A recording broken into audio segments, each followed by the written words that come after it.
Hi, good morning. ഇന്ന് ഞാൻ തയ്യാറാക്കാൻ പോകുന്നത് ഒരു മണിപ്പുട്ടാണ്. അതിനു വേണ്ടി ഒരു കപ്പ് വെള്ളം ഒഴിച്ചു കൊടുക്കാം. ഇതിന് നമ്മൾ ഉപയോഗിക്കുന്നത് പുട്ടുപൊടിയല്ല, ഇടിയപ്പം, അപ്പം തയ്യാറാക്കുന്ന പൊടിയാണ് നമ്മൾ ഉപയോഗിക്കാൻ പോകുന്നത്. നല്ല വറുത്ത അരിപ്പൊടിയായാലും മതി, നമ്മൾ വീട്ടിൽ പൊടിപ്പിച്ച പൊടിയായാലും മതി. അത് വെള്ളം ഒന്ന് തിളച്ച് വരുമ്പോഴത്തേക്ക് നമുക്ക് പൊടി ഇട്ട് കൊടുക്കാം. ഇപ്പം നമുക്ക് ലേശം ഉപ്പിട്ട് കൊടുക്കാം. ലേശം നെയ്യും കൂടെ ഒഴിച്ചു കൊടുക്കുക. ലേശം നെയ്യ് ഒഴിച്ചാൽ മതി, എണ്ണ ഒഴിച്ചാലും മതി. ഞാൻ ഒരു ടേസ്റ്റിന് വേണ്ട നെയ്യ് ഒഴിച്ചു കൊടുക്കുന്നത്. ഞാനൊരു 3/4 കപ്പ് പൊടി എടുത്തിട്ടുണ്ട്. ഇതിനകത്തോട്ട് തട്ടാം.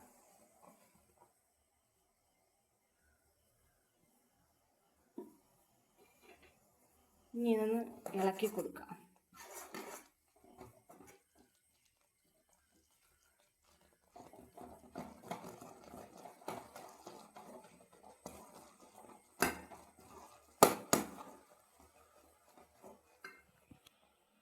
മാവെല്ലാം റെഡി ആയിട്ടുണ്ട്. ഇനി ചെറിയൊരു ചൂട് മാറുമ്പോൾ നമുക്ക് കുഴച്ചെടുക്കാം, ചെറിയ ഉരുളകളായിട്ട്. മാവൊക്കെ ചെറുതായി തണുക്കുന്നുണ്ട്. നമുക്കിതേപോലെ കുഴച്ചെടുക്കാം.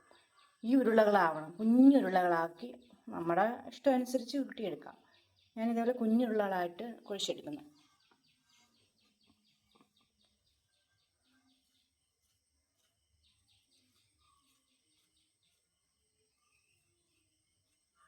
ഇച്ചിരി ലേശം നമുക്ക് എണ്ണ വേണമെങ്കിൽ പുരട്ടാം, എണ്ണയോ നെയ്യോ ഇച്ചിരി പുരട്ടാം. അതേപോലെ ബോൾസ് ആയിട്ട് കുഞ്ഞു ബോൾസ്, നമ്മൾ മണിപ്പുട്ടല്ലേ അതിന് കുഞ്ഞു ബോൾസാണ് നല്ലത്. കുറച്ച് വലുതായാലും എല്ലാം നമുക്ക് ഇഷ്ടമനുസരിച്ച് ചെയ്യാം. ഞാൻ ഈ സൈസ് ചെയ്തെടുക്കുന്നത്. അതേപോലെ എല്ലാം നമുക്ക് ഉരുട്ടി വെക്കാം.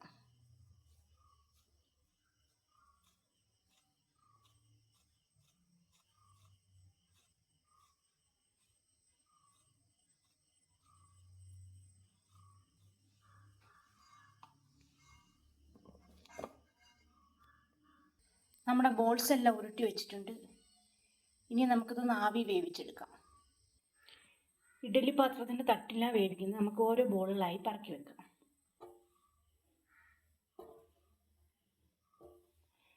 ഒരു 5 മിനിറ്റ് ഒന്ന് ആവി കയറ്റിയാൽ മതി. ഇത് ഓൾറെഡി വെന്തതാണ്. ഒന്ന് ആവി കയറ്റി ഒന്ന് വേവിച്ചെടുക്കാം. ഇങ്ങനെ ബോൾ വേണമെങ്കിലും പരത്താം. ഞാൻ ഇച്ചിരി വലുതായിട്ടാണ് പരത്തി, ചെറിയ കുഞ്ഞതായിട്ട് വേണമെങ്കിലും പരത്താം. നമ്മുടെ ഇഷ്ടം അനുസരിച്ച് എങ്ങനെയാണെന്ന് വെച്ചാൽ അത് പരത്തിയെടുക്കാം.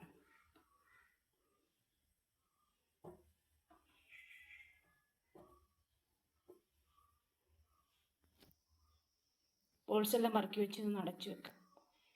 തേങ്ങ തിരിങ്ങി ഒന്ന് മിക്സിയുടെ ജാറിലോട്ടിട്ട് ഇതൊന്ന് അടിച്ചെടുക്കാം. തേങ്ങാപ്പാൽ നമുക്ക് എടുക്കാം. തേങ്ങാപ്പാലെല്ലാം പിഴിഞ്ഞെടുത്തിട്ടുണ്ട്. ഒരു 1/2 കപ്പ് പാലേ ഉള്ളൂ, അതും ഇതിനകത്തോട്ട് ഒഴിച്ചു കൊടുക്കുക. ചെറുതായിട്ടൊന്ന് അനന്നാൽ മതി. ഏലക്കയും ജീരകവും കൂടെ ചതച്ചതാണ്. മധുരം ആവശ്യത്തിന് എത്ര സ്പൂൺ ഇട്ടാലും മതി. ഞാനിവിടെ 2 സ്പൂൺ ഇട്ട് കൊടുക്കുന്നു. ഇനി നമുക്ക് ബോൾസ് ഇട്ട് കൊടുക്കാം, ഓരോന്നായി.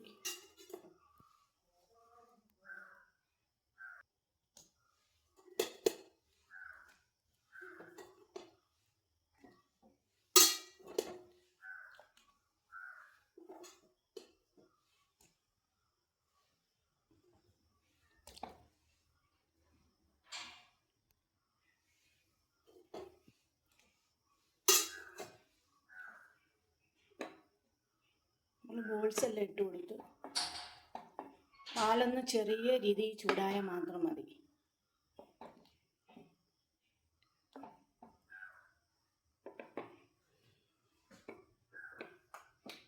തീ ഓഫ് ചെയ്ത് നമ്മുടെ മണിപ്പുട്ട് റെഡി ആയിട്ടുണ്ട്. നമുക്കൊരു പാത്രത്തിലോട്ടാക്കാം. നമ്മുടെ അടിപൊളി സോഫ്റ്റായ ബ്രേക്ക്ഫാസ്റ്റിന് കഴിക്കാൻ പറ്റിയ അടിപൊളി മണിപ്പുട്ട് റെഡി ആയിട്ടുണ്ട്. തേങ്ങാപ്പാൽ തിളപ്പിക്കത്തില്ല. തേങ്ങാപ്പാൽ നമ്മൾ ചൂടാക്കിയിട്ട് അതിനകത്തോട്ട് ഇട്ട് കൊടുക്കും. ഇത് അടിപൊളി ടേസ്റ്റാണ്. എളുപ്പത്തിൽ തയ്യാറാക്കാം. നമ്മൾ അരിപ്പൊടി വെച്ചാണ് തയ്യാറാക്കുന്നത്, അല്ലാതെ പുട്ടുപൊടി വെച്ചല്ല. ഇത് എല്ലാവർക്കും എളുപ്പം തയ്യാറാക്കാൻ പറ്റിയ ഒരു വിഭവമാണ്. കുട്ടികൾക്കായാലും എല്ലാവർക്കും ഇഷ്ടപ്പെടും. നല്ലൊരു റെസിപ്പീസാണ്. എല്ലാവരും ട്രൈ ചെയ്ത് നോക്കുക. എല്ലാവർക്കും വീഡിയോ ഇഷ്ടപ്പെട്ടെങ്കിൽ ലൈക്ക് ചെയ്യുക, ഷെയർ ചെയ്യുക, സപ്പോർട്ട് ചെയ്യുക. എല്ലാവരും ട്രൈ ചെയ്ത് നോക്കുക. ഇത് എളുപ്പം നമുക്ക് പാടൊന്നും ഉള്ളതല്ല, എളുപ്പം നമുക്ക് തയ്യാറാക്കാം.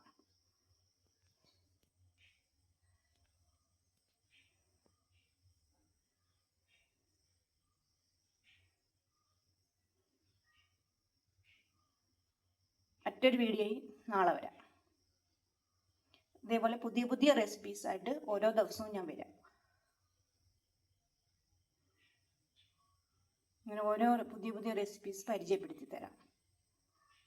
Okay, bye. ഇഷ്ടപ്പെടുവാണെങ്കിൽ ഒരു ലൈക്ക്.